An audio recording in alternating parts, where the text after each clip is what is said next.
When you talk about the New York Yankees dynasty of the late 90s and 2000s, four names define the era: Derek Jeter, Andy Pettitte, Mariano Rivera, and Jorge Posada.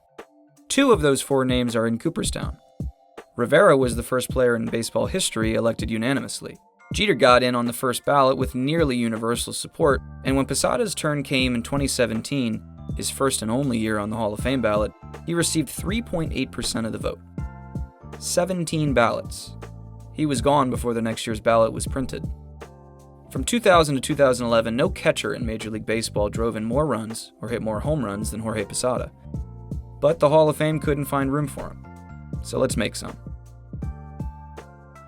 In 1989, the New York Yankees drafted a teenager out of Calhoun Community College in Decatur, Alabama. It was the 43rd round. He didn't sign. The following year, they came back and took him again, this time in the 24th round.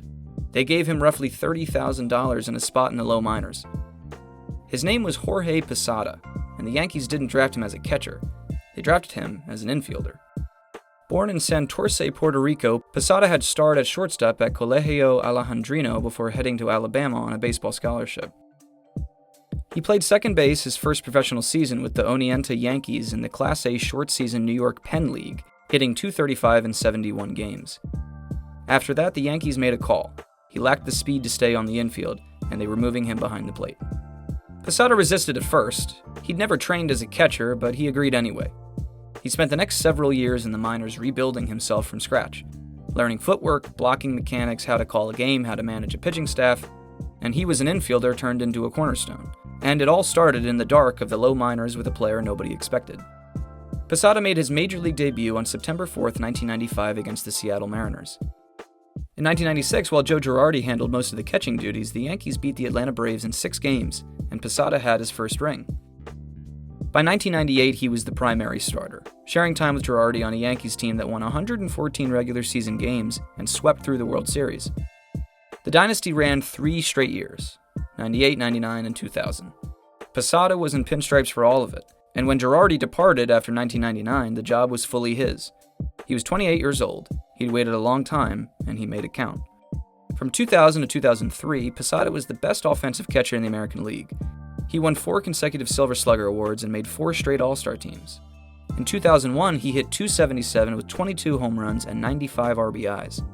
In 2002, he batted .268 with 20 home runs, 99 RBIs, and 40 doubles, setting the franchise record for doubles by a catcher in a single season, a mark that had belonged to Bill Dickey's 35 from 1937.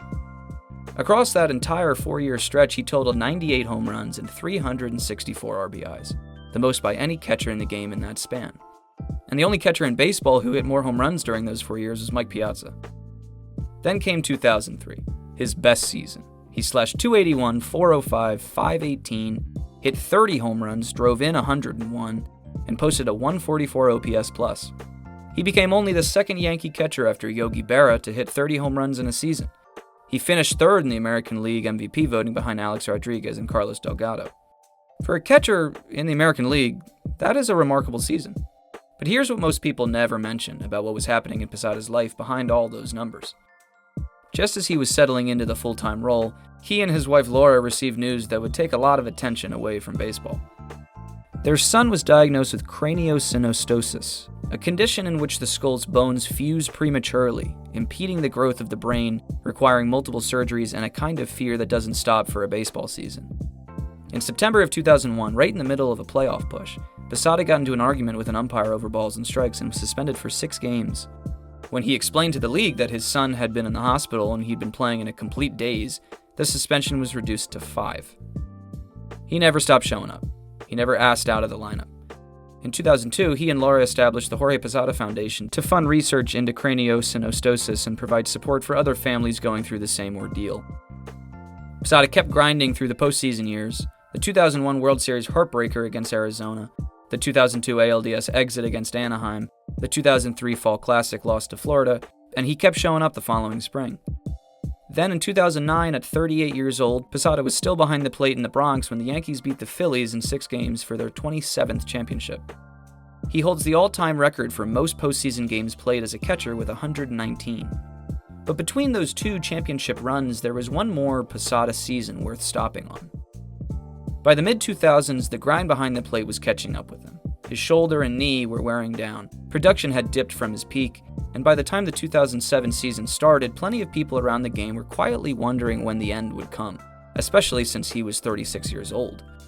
And then, he hit .338. He had 42 doubles, 20 home runs, and 90 RBIs in 2007. His OPS plus was 153. He won his 5th Silver Slugger and finished 6th in the AL MVP voting. And he became the first catcher in Major League Baseball history to hit .330 or better with 40 doubles, 20 home runs, and 90 RBIs in the same season, a combination that still belongs to him alone. He was 36 years old, with a son who had been through multiple surgeries, catching every day for the Yankees. The Mets called that winner. So did the Red Sox. He signed a 4-year deal to stay in New York.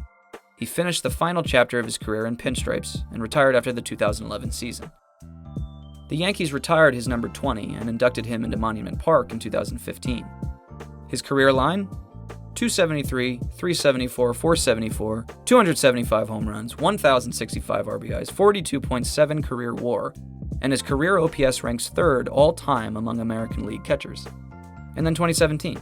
On the Hall of Fame ballot for the first time and the last, Posada received 17 votes on a historically crowded ballot. 3.8%. He was off the ballot before the following winter. The numbers he left behind are not a 3.8% career. He drove in more runs than any catcher in the game across an 11-year stretch. He reinvented himself from an infielder nobody wanted into one of the best offensive catchers the position had ever seen. He played through October after October while his family navigated something devastating, and at 36 years old, when everybody thought he was done, he had the best year of his career. The simple fact is, when it comes to Jorge Posada, it's hard not to think that the writers got it wrong. So go ahead and share your thoughts in the comments below. Does Jorge Posada belong in the Hall of Fame? And if you like this one, check out this video that looks at the career of Julio Franco. And if you like this kind of content and want to see more of it, subscribe to KDUP. Thanks for watching.